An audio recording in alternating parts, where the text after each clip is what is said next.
Assalamualaikum warahmatullahi wabarakatuh. Kami dari kelompok 5 mata kuliah Filsafat Pendidikan Matematika. Pertama-tama perkenalkan anggota kelompok kami. Yang pertama Arista Ayu Damayanti, yang kedua Nunung Sri Wahyuni, yang ketiga Rizky Wahyu Agustina. Di sini kami akan menjelaskan materi tentang filsafat pendidikan Pancasila. Yang pertama, kajian filsafat tentang Pancasila. 1. Kajian metafisik. Kajian metafisika adalah filsafat yang mempersoalkan hakikat yang tersimpul di balik fenomena. Objek dari kajian metafisik adalah hal luar yang dapat ditangkap oleh panca indera. Sila-sila Pancasila kajian metafisika. Sila pertama, ketuhanan yang Maha Esa.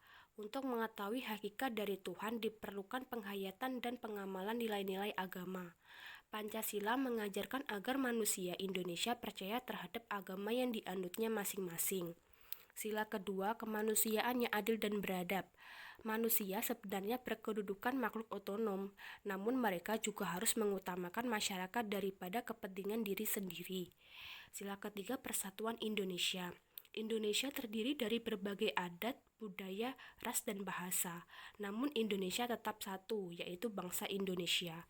Sila keempat, kerakyatan yang dipimpin oleh hikmat, kebijaksanaan dalam permusyawaratan perwakilan. Segala sesuatu yang terjadi di dalam suatu negara harus dari, oleh, dan untuk rakyat. Jika terjadi pengesampingan terhadap demokrasi, maka sudah mengesampingkan hak rakyat. Sila kelima, keadilan sosial bagi seluruh rakyat Indonesia. Terdapatnya keadilan bagi seluruh masyarakat Indonesia tanpa memandang ras, suku, dan sosial, serta kewajiban mendapat perlakuan yang sama bagi seluruh masyarakat Indonesia tanpa berat sebelah. Kedua, kajian epistemologi. Yang pertama, manusia secara kodrat memiliki potensi untuk berpengetahuan. Dengan akal budi manusia, mereka dapat mengetahui mana yang salah dan mana yang benar. Kedua, manusia berusaha mencari kebenaran dan pengetahuan dari berbagai sumber. Pertama, pengetahuan wahyu. Wahyu merupakan firman Tuhan yang kebenarannya adalah mutlak dan abadi. Kedua, pengetahuan intuitif. Manusia dapat memperoleh pengetahuan pada saat ia menghayati sesuatu, muncul secara tiba-tiba dalam kesadarannya. Ketiga, pengetahuan rasional. Pengetahuan yang diperoleh dengan latihan akal, tanpa adanya observasi terhadap peristiwa. Dan yang keempat, pengetahuan empiris. Pengalaman yang diperoleh dari bukti penginderaan. Paradigma dari pengetahuan empiris adalah sains yang melibatkan akal. Ketiga, kajian aksiologi. Sila pertama, mendidik bangsa Indonesia agar mereka taat kepada Tuhan dan tunduk kepada agama yang dianutnya masing-masing. Sila kedua, sebagai masyarakat Indonesia diharapkan kita menjalankan perbuatan baik bagi kepentingan manusia dan menjunjung tinggi nilai-nilai kemanusiaan. Sila ketiga, bangsa Indonesia diharuskan mencintai bangsanya, menempatkan kepentingan bangsa di atas kepentingan pribadi ataupun golongan, rela berkorban bagi bangsa, serta bangga terhadap bangsa Indonesia. Sila keempat, mengutamakan kepentingan negara, tidak memaksakan kehendak, mengembangkan kehidupan berdemokrasi, musyawarah dilakukan dengan akal sehat, serta keputusan yang diambil harus dapat dipertanggungjawabkan. Sila kelima, bersama-sama mewujudkan kemajuan yang merata dan berkeadilan sosial. Pancasila sebagai filsafat hidup bangsa. Pancasila sebagai filsafat memiliki fungsi dan peranan sebagai pedoman dan pegangan dalam hal bersikap, berperilaku, dan perbuatan dalam kehidupan sehari-hari, baik bermasyarakat, berbangsa, maupun bernegara. Pancasila sebagai landasan kebijakan pendidikan. Hakikat Pancasila, baik keseluruhan ataupun dari sila-silanya telah dirumuskan secara jelas. 1. Pancasila diakui sebagai dasar negara dan filsafat bangsa. 2. Hakikat Pancasila memiliki hakikat yang universal. Ketiga, Pancasila merupakan paradigma pembangunan bangsa. Dan yang keempat, hakikat Pancasila mencangkup ide-ide pokok dari berbagai filsafat yang ada. Yang selanjutnya yaitu poin keempat, implikasi filsafat Pancasila bagi pendidikan nasional dan berbagai kebijakan pendidikan nasional. Implikasi filsafat Pancasila bagi pendidikan Indonesia dapat terlihat dalam pemilihan materi pendidikan yang tidak boleh bertentangan dengan Pancasila, yang harus mengacu pada Pancasila. Untuk itu, dalam pemilihan pendekatan dan metode pendidikan atau pembelajaran harus disesuaikan dengan hakikat kemanusiaan yang terdapat pada sila kedua Pancasila. Dalam hal ini, kelima sila Pancasila harus dipandang sebagai satu kesatuan. Kebijakan pemerintah Indonesia dalam pendidikan yang didasarkan pada sudut pandang filosofis secara universal telah menghasilkan berbagai kebijakan, antara lain sebagai berikut. Yang pertama, lifelong education. Lifelong education itu sendiri pola pendidikan di Indonesia yang seumur hidup, karena semua pada prinsipnya manusia merupakan makhluk hidup yang tumbuh dan berkembang sejak lahir hingga mati. Yang kedua, education for all. Education for all merupakan pendidikan di Indonesia hak setiap manusia dan tercermin pula pada sila keempat Pancasila. Jadi, semua rakyat Indonesia memiliki hak untuk berpendidikan. Yang selanjutnya yaitu core curriculum. Core curriculum itu sendiri artinya kurikulum inti. Pendidikan Indonesia mengenal istilah kurikulum inti yang mana konsep tersebut memiliki kemiripan dengan ajaran filsafat pendidikan esensialisme. Apa sih pendidikan esensialisme itu sendiri? Saya singgung sedikit ya. Pendidikan esensialisme yaitu pendidikan yang menghendaki mata pelajaran yang pokok-pokok saja. Tetapi faktanya, pada pendidikan Indonesia juga masih terdapat materi dari kurikulum yang tidak inti. Contohnya, pada kurikulum sekolah dasar diterapkan 5 mata pelajaran pokok, yakni Bahasa Indonesia, Pendidikan Kewarganegaraan, Matematika, IPA, IPS. Tetapi masih ada juga materi pelajaran yang lain. Selanjutnya yaitu peninjauan kurikulum. Dalam pendidikan di Indonesia juga mengadakan peninjauan kurikulum pada jangka waktu tertentu.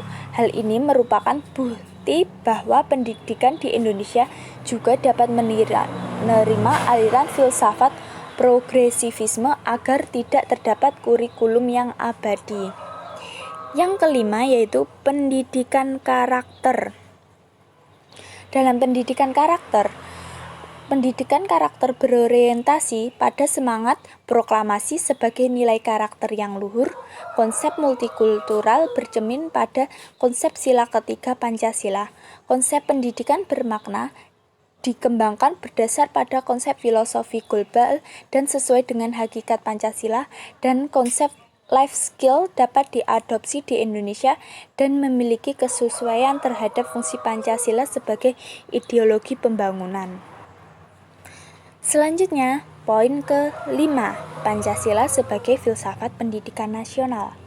Pendidikan, selain sebagai sarana transfer ilmu pengetahuan sosial budaya, juga merupakan sarana untuk mewariskan ideologi bangsa kepada generasi selanjutnya yang dapat dilakukan melalui pendidikan.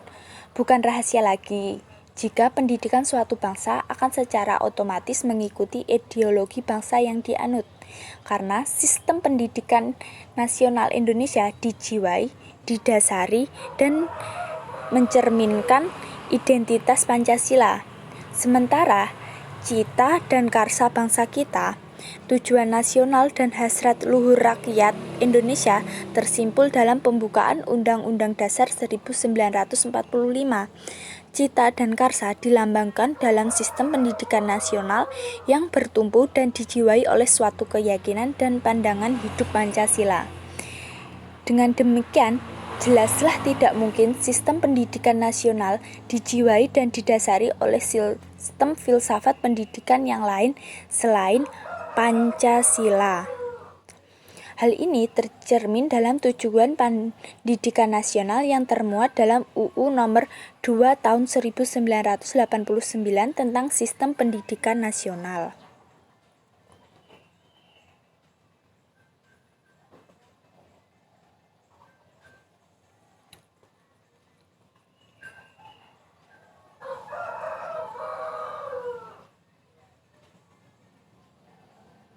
Selanjutnya, yaitu hubungan Pancasila dengan sistem pendidikan ditinjau dengan sistem filsafat pendidikan.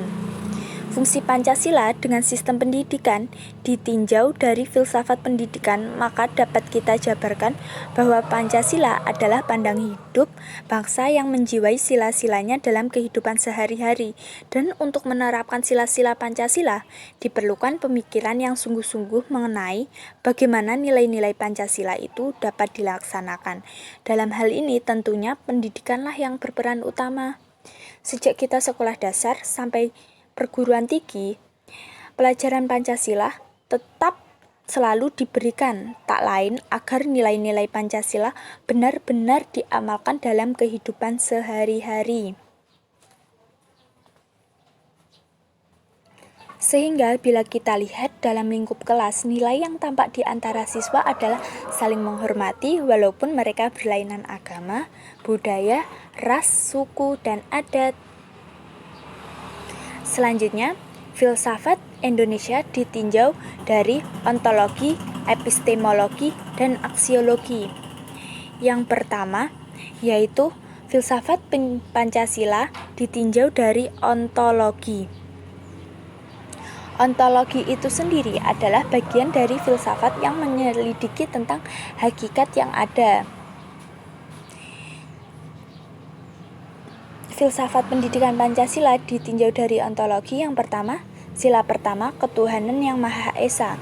Dengan sila pertama ini, kita diharapkan bertakwa kepada Tuhan yang Maha Esa, juga merupakan bagian dari sistem pendidikan nasional. Ini sesuai dengan tujuan pendidikan nasional, yaitu menjadikan manusia beriman dan bertakwa kepada Allah. Yang kedua, sila kedua, kemanusiaan yang adil dan beradab. Manusia yang ada di muka bumi ini mempunyai harkat dan martabat yang sama. Pendidikan yang harus dijiwai Pancasila sehingga akan melahirkan masyarakat yang susila, bertanggung jawab, adil, dan makmur, baik spiritual maupun material, dan berjiwa Pancasila. Yang ketiga, sila ketiga pada filsafat Indonesia yang ditinjau dari ontologi. Pancasila dan Undang-Undang 1945 serta kecintaan terhadap tanah air menghapus perasaan kesukuan yang sempit dan memotivasi untuk penyebaran dan pemerataan pembangunan yang kesemuanya akan menghalangi pikiran-pikiran yang berbau separatisme atau rasialisme. Pada sila keempat, sering dikaitkan dengan kehidupan demokrasi, sehingga kita diberikan kebebasan untuk mengeluarkan pendapat baik lisan maupun tulisan. Selanjutnya yaitu sila kelima, keadilan sosial bagi seluruh rakyat Indonesia. Dalam sistem pendidikan nasional, maksud adil dalam arti yang luas mencakup seluruh aspek pendidikan yang ada. Adil di sini adalah adil dalam melaksanakan pendidikan, antara ilmu agama dan umum itu seimbang, serta pendidikan tidak boleh membeda-bedakan siswa. Selanjutnya yaitu filsafat Indonesia ditinjau dari epistemologi. Epistemologi adalah studi tentang pengetahuan benda-benda. Epistemologi dapat juga berarti bidang filsafat yang menyelidiki sumber, syarat, proses terjadinya ilmu pengetahuan dan hakikat ilmu pengetahuan. Dengan filsafat, kita dapat menentukan tujuan-tujuan yang akan dicapai demi peningkatan ketenangan dan kesejahteraan hidup, pergaulan, dan berwarga negara. Untuk itu, Indonesia telah menemukan filsafat Pancasila. Selanjutnya, yang terakhir, filsafat Indonesia ditinjau dari aksiologi. Aksiologi adalah bidang filsafat yang menyelidiki nilai-nilai atau value. Nilai tidak akan timbul dengan sendirinya. Nilai timbul karena manusia mempunyai bahasa yang digunakan dalam pergaulan sehari-hari. Jadi, masyarakat menjadi wadah timbulnya nilai. Dikatakan mempunyai nilai apabila berguna, benar atau logis, bermoral, etis, dan ada nilai religius. Dengan demikian dapat pula dibedakan nilai material dan nilai spiritual. Pancasila sebagai pandangan hidup dan dasar negara memiliki nilai-nilai ketuhanan, kemanusiaan, kerakyatan, dan keadilan. Nilai ideal, material, etis, sosial, dan religius. Jadi Pancasila mempunyai nilai-nilai tersendiri. Terima kasih sudah menyimak dari presentasi kelompok 5. Ada kurang lebihnya, kami mohon maaf. Semoga bermanfaat untuk kita semua. Wassalamualaikum warahmatullahi wabarakatuh.